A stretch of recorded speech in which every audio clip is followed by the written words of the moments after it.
Hello watch enthusiasts. Now today I'd like to talk about bronze watches, and more specifically what I consider to be the best value bronze watches on the market. Now the reason why I'm addressing this is because over the past few years, primarily the past year, there's been a huge surge in the amount of new releases in bronze, as an alternative metal to steel, and with an interesting patina which develops over time, which is a different colour when various metals such as gold and platinum are so much more expensive than steel. It's refreshing to see a metal which offers interesting properties, but at not too elevated a price. However, one problem which I've noticed with a lot of bronze watches is that a great deal of them are limited run, or limited editions, and therefore their prices have risen a great deal.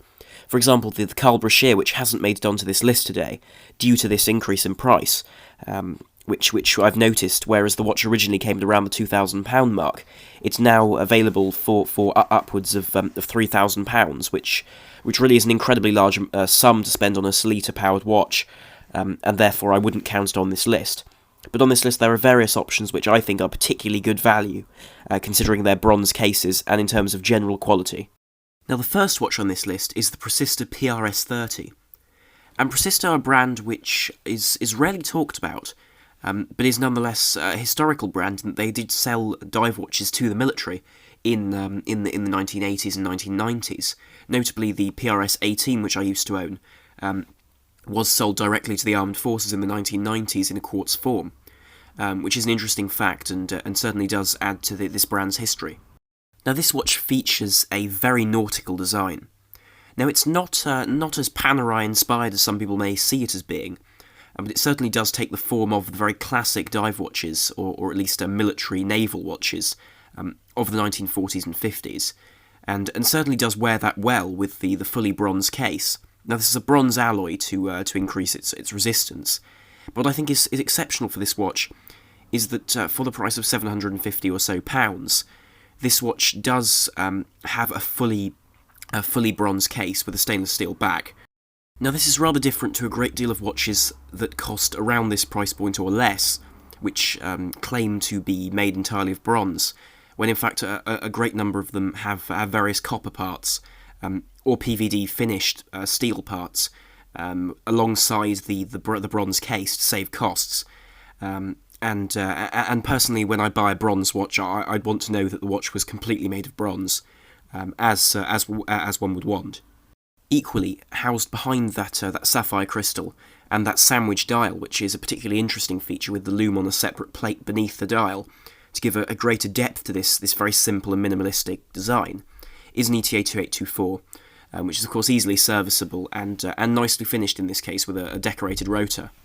Equally, this movement is a top-grade ETA, so it has the Inca block shock protection, and equally is regulated correctly to give good accuracy, which is nice to see when a great deal of ETAs seen in watches around this price aren't regulated quite as well as they are in this watch. This watch is also very resistant to the elements in that it's watch resistant to 100 meters, has the shock resistance of the Inca block technology in the movement. But equally, it's anti-magnetic to 4,800 amperes per meter, which is the base requirement really for a decent level of anti-magnetism to avoid any problems on a day-to-day basis. Now, it's not the full 1,000 Gauss of, for example, a Rolex Milgauss, but it certainly is sufficient for the armed forces, as that's the requirement that's often put forward. Something else which I appreciate, especially at this price point, is the fact that this watch is actually reasonably sized for this very classic diver sort of design. And that's the watch is only 42mm in diameter. Now, though that may seem quite large for the smaller wristed types such as myself, it is very wearable in that that it's designed to look large. Also, it has quite a short lug-to-lug distance of 49mm, which means it should fit most wrists. Now, having owned a Persistent watch, I do know that their watches are very high quality and are consistently very, very well made. So therefore I feel this watch is actually very good value for the £755 which it costs, in terms of the movements of that this watch comes with, and equally the general quality of the watch as a whole. Equally, the history of Persistent is very rich and certainly is an interesting brand to own, considering their involvement with armed forces. Now, before I move on to the next watch in this video, I'd like to just make a point of some watches which I have excluded from the video, which come from the brand Armida and the brand Helson. And though Helson and Armida do make a great deal of bronze watches and have gained a certain deal of amount of popularity, I didn't want to include them in this video because of various allegations of false water resistance, which I've heard from various people. Notably someone who actually contacted me about it to ask my opinion, and there have been various dive watches from Helson, for example, which people have been diving with, which are rated to say 1,000 meters and have only held up to say 10 meters of water before leaking or suffering condensation, and after returning these watches, they've had the same problems. So I didn't want to include a watch in this video which I didn't believe in and wasn't entirely sure of the quality. Next we have a pilot's watch from Archimedes. And Archimedes are a pilot's watch brand which has gained a great deal of popularity. Now they have branched out into producing other types of watches other than pilot's watches, but they do have in-house German-made cases, which are in this beautiful brushed bronze finish. Now they do also make stainless steel versions of these wristwatches, but obviously in this video the bronze ones are the ones which should be discussed. Now what I think is so tremendous about these watches, and why I think that they set themselves apart very, very well from several other brands producing pilot's watches at around this price point, which in this case is between about £750 and £1,000, is the versatility of these watches, and the number of versions which are available in terms of suiting the particular buyer very, very well. Now, the design of these watches is interesting because it doesn't take as earlier a look as certain other brands do, such as Stover or Larco with regards to pilot's watches. These watches look more reminiscent of pilot's watches from the era of the 10 years post Second World War. So the era which to which the for example watches like the IWC Big Pilot work with. And it's an interesting era because one has these very flowing designs with these flowing lugs which are still discreet, but they still retain that fantastic onion crown. Now, I believe the onion crown on these watches has been chosen very, very well, and is very easily gripped, but is equally slightly wider at its base to prevent the snapping which has been seen on various earlier designs of onion crowns. Equally, these watches come with sapphire crystals, domed sapphire crystals, and exhibition case backs. Now, the case is fully brushed because it's difficult to work with polished bronze, but in this case I think they've done a very, very good job of it, and really do give the whole watch a very uniform look by adding those bronze rivets to the strap. Now, one reason why I think these watches are potentially more versatile and more suitable for more people than several other bronze pilot's watches on the market, such as some of those from Steinhardt, which, don't get me wrong, are very good quality, but are, in my opinion, too large really for daily wear, because they come in 44, but large, long lug-to-lug distance 44mm watches, and equally 47s, which are very, very large and difficult to pull off on a daily basis, whereas I believe these watches at 42 and 39mm are more manageable for most days. Equally, these watches come with a tremendous amount of choice with regards to hands, dials and movements, where in this case several movements are available, all Swiss movements, so for example manually wound Unitas 6498 based movements with the seconds placed at 6 o'clock, which is quite rare actually for a Unitas movement, where usually they're placed at the 9 o'clock position. But equally central second-hand versions with an ETA 2824 in its top grade are also available. Equally, A and B style Flieger dials are available to give the watch a more complex or more simple and elegant design depending on what the buyer particularly likes. Also, that black dial is complemented very nicely, and also that case is complemented nicely by those heat-treated blue hands which this watch has, which have become really typical of pilot's watches, but often are replaced with gold ones to match the bronze case. Whereas in this case, I think that the blued hands complement that bronze colour very, very nicely by playing down the colour a little bit. Therefore, I feel that for this price of about £750 to £900, I think this watch really does offer fantastic features, for anyone really, because it offers a great deal of choices with regards to what you want from a pilot's watch, and then offers them very clearly. Equally, solid case backs are available if someone wants something particularly authentic, which is something nice to see as well, where a lot of people would prefer a solid case back for the sake of durability. Alternatively, remaining within the Archimedes brand, there are various other models which may appeal to some people more than the pilot style, if that simply doesn't float your boat, so to speak. For example, their marine watch is a very nice choice if you want a bronze dress watch, still with a large dimension which can be worn on more sporting occasions, but nonetheless with a beautiful porcelain-style dial, with very nicely applied, very dark blue indices and numerals, and also with that small second at 6 o'clock, with of course the manually wound Unitas 6498 movement. Equally, this watch remains rather legible, although it doesn't have lume, due to the very interesting shape of its hands, with those this classically correct yet easily differentiable hands, which allow you to tell the time at a glance, which really is a blessing with a watch which one may wear as a dress watch. Now, the next watch on this list is of course the Tudor Black Bay Bronze. And the reason why I've jumped from the £1,000 mark through to the £2,500 mark is because I found there are only a few watches which fit into the £1,000 to £2,000 mark in terms of bronze watches, and the vast majority of these end up costing around the £2,000 mark.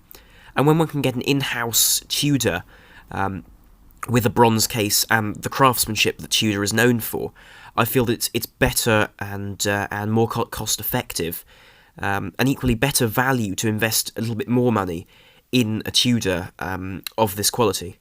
Of course, the bronze Black Bay has really earned a reputation for its quality, and equally the interesting factors about this watch, from its most basic design through to the strap choices, for example. Of course, this is a spin-off of the original 41mm Black Bay, which was already a very vintage-inspired dive watch. But then Tudor have taken this and produced a watch which truly is very elegant, yet very large and bold with its case. So the watch is 43mm, which is quite large, and 2mm larger than the previous version. But that said, I think this watch wears its weight very, very well. Equally, this watch is a 200-metre diver, so one can use it for swimming and diving, which is a practical use, and I suppose does suit the bronze case perfectly as a marine piece of equipment. Now, the dial, in my opinion, is a beautiful choice, and Tudor really has played off the popularity of tropic dials on watches where the dial colours have faded to a chocolate brown, and Tudor really have played off this popularity with this dial by fading it to this soft brown, which is complemented beautifully by those gold hands. Equally, I feel the choice of the numerals at 3, 6 and 9 was a certainly very well chosen idea.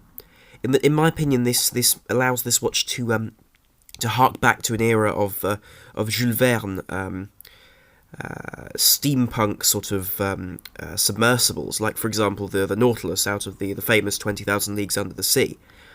This watch certainly does hark back to those sorts of days of these analog gauges and pieces of equipment of that nature. Now, this classical vibe is perfectly offset, in my opinion, by the manner in which Tudor have equipped it with their most recent movement. Now, of course, this movement is a 26-joule, 70-hour power reserve in-house movement, which is also chronometer certified, so it'll keep time extremely well.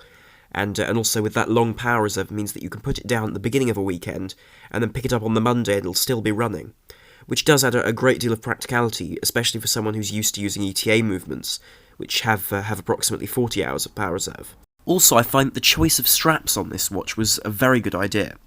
Rather than going with a bronze bracelet, which is very, very rarely done due to the fact that bronze, as it patinas, does change shape a little bit, so as a result the links wouldn't fit correctly. But the choice of a distressed brown strap really does complement the colour of the case very, very nicely, and does give that old-fashioned look to this watch. Equally, the pass-through strap with that subtle stripe certainly does hark back to the days of Tudor being used by research vessels as instruments for exploration. Where these straps were perfect for the difficult environments these watches had to cope with. Helpfully, Tudor have also made this watch a holes case, which allows one to change the straps much more easily, which I think really is a very nice idea and has certainly won me over with this watch. Therefore, I feel this watch really is fantastic value because in its in-house movement and fantastic design and features, I think this watch actually is starting to compete with the likes of the Omega Seamaster as well as the Rolex Submariner, which are altogether higher grade watches, or at least ones that sit in a higher price bracket, which is why I think this watch is such fantastic value. Equally, it wouldn't surprise me if these watches became quite collectible in time, because they are the first generation of Tudor's in-house movements, which certainly is something interesting for a brand which has used ETA since its inception nearly 100 years ago. Now, the final watch on this list is from Zenith, and as I've said in the past, I believe that Zenith are often very much underrated for what they offer, and in this case, this is certainly the truth. Now, this watch is the Zenith Type 20 Extra Special in bronze, and this is, in my opinion, a fantastic value watch because Zenith is so underrated.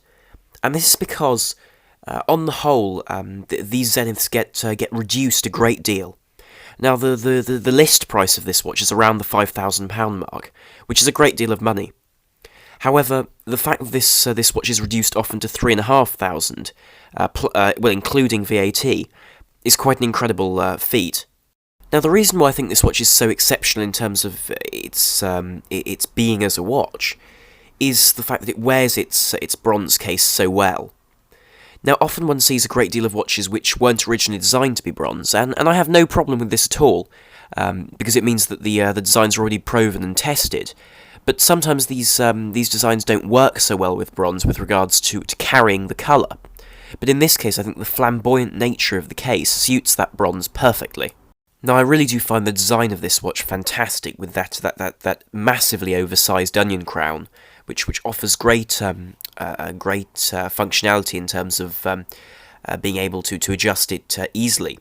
But equally, it follows the lines of a classic pilot watch very, very well, while adding Zenith's touch to that, with the highly legible dial with those cathedral-style hands, but equally with a slightly more steampunk, I suppose, for want of a better word, air to it, due to the fact that it has that generally very golden appeal.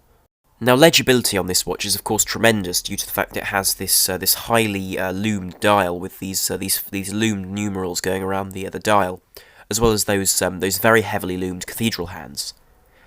Equally, these hands are different shapes to allow for easier legibility. Furthermore, the whole watch is large at 45mm, but I feel that due to the design of this watch, that's suitable. Equally, I feel this watch is particularly good value when compared to other large watches of the bronze type. And this is because various other watches, for example the Panerai bronze watches, which have a similar spectacle to their design, which takes full advantage of that bronze case, can cost easily 3 or 4 times as much as this watch, with movements which are more basic than the movement inside this watch. And the movement inside this watch is a Zenith in-house 26 dual movement, with a 55-hour power reserve and a manually wound operation. And this is quite a historical movement because it's based on a long line of Zenith in-house manually wound calibers made for pilots' watches. Equally, the finishing of this watch is truly fantastic.